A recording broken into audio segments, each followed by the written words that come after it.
Bom dia, Rafael Bizin, estrategista Santander Private Banking, 12 de janeiro. Ontem, então, foi mais um dia, né, em que os mercados ao redor do mundo aí tiveram importante realização de lucros, o que levou em conjunto o Ibovespa, né, que caiu perto de 1,5%, vindo aí para uma região ao redor dos 123 mil pontos. Isso tudo aconteceu ainda na esteira desse noticiário negativo sobre as mutações da Covid-19 e a velocidade crescente de contaminações mundo afora, enquanto o processo de imunização segue aquém, né, numa velocidade aquém do desejado. Tá? Não tem necessariamente novidade nessa história, porque ela também já está presente aí há algumas semanas, mas por vezes os ativos financeiros sentem o impacto negativo disso, sobretudo depois de já terem valorizado bastante nos últimos meses. Mas também, em relação ao movimento de ontem, convém observar que as quedas elas ficaram mais concentradas até no segmento de tecnologia, né, e não necessariamente em outros setores aí, que são aqueles mais cíclicos. Olhando adiante, entre os temas mais importantes de foco, né, dos analistas, tá esse anúncio a ser feito em poucos dias sobre o programa fiscal do Joe Biden, né, o presidente eleito dos Estados Unidos. Muitos estão se fiando nesse pilar de estímulo para compor o quadro otimista com a economia.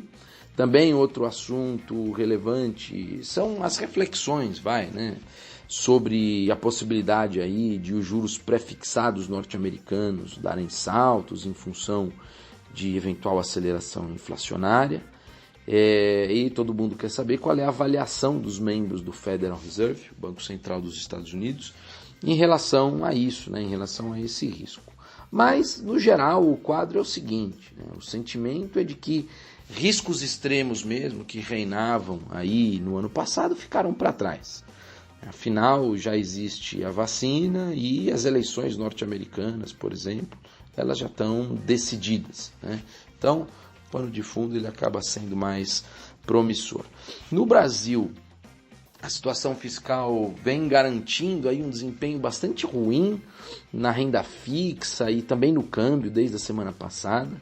Essa indecisão sobre a extensão do auxílio emergencial ou reformulação do Bolsa Família é o que está no foco, tá? Assim, os pretendentes aí à presidência da Câmara dos Deputados, o Arthur Lira e o Baleia Rossi, estão se expressando mais sobre o assunto, tentando reforçar que qualquer medida dessa natureza vai ter que ser acomodada no teto dos gastos, né? Ou seja, seria necessário o corte de outras despesas para poder ampliar a transferência de renda, mas tudo isso é uma discussão que não é nada simples.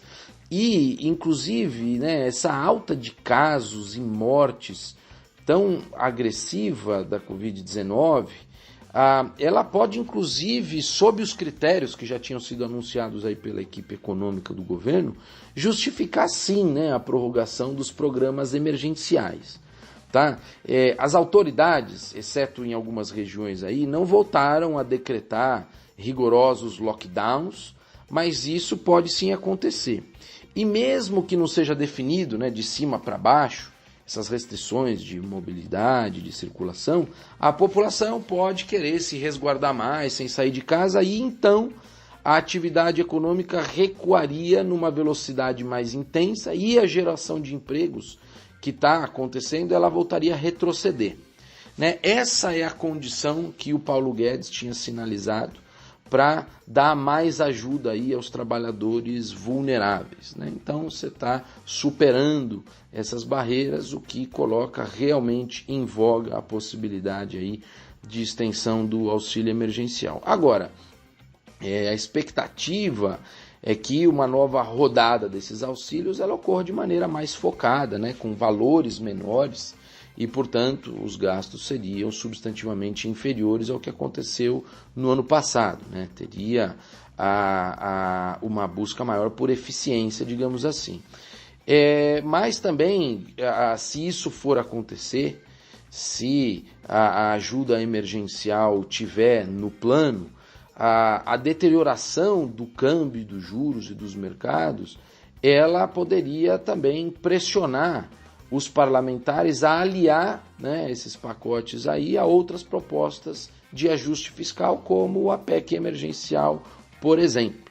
né? Então isso é algo que não pode ser desconsiderado, né? Porque no fim a gente entende que existe uma compreensão na média ali do parlamento, né? Todos esses deputados e senadores que compõem o centro, sobre os malefícios de ter um descontrole total das contas públicas, porque isso tende a retroagir negativamente, gerando de novo estagnação e até a inflação, o que no fim vai também afetar a camada mais pobre da sociedade, que é justamente quem você quer proteger.